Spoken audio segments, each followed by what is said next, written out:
هذه المرحلة الأولى للبحث عن الحبارة سلام أو الفريسة. سلام.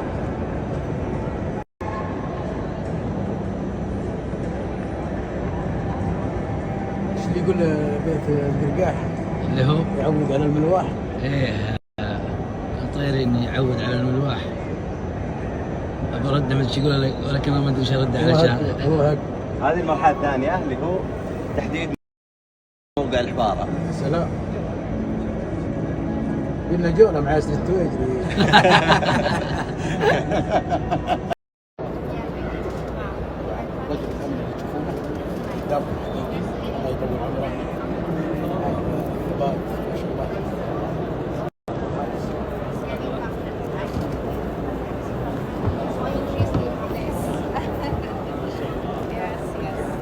طبعا لو تمر بس من جنب السيارة وأنت مطلوب السيفتي يشتغل دايركت.